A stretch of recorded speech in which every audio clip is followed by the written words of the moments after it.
turniir. Ma tahan veel tähelepanu sellele, et seal on üks suur hästi paks kaust, mida me oleme siis vaikselt sinna materjali peale pannud ja kogunud. Ja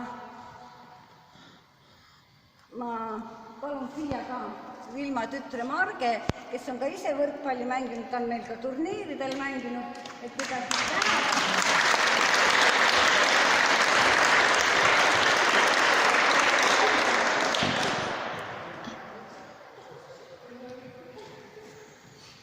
Ja kuna meil siin teadvaatajaid on ka kõik endised võrkpallurid, naised on ja tõuske korraks missi.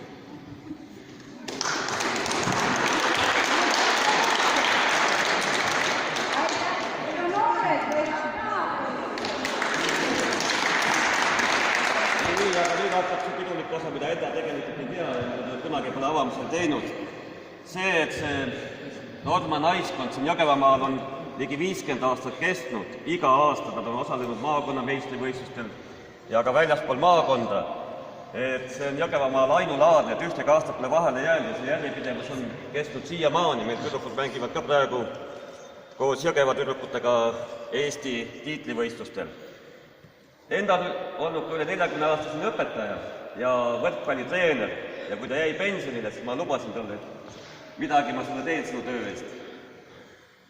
Kus need mehed nüüd mul on seal? Ja me koos võrkpalluritega leidsime, et sa oled praegu oma nimelist pilki.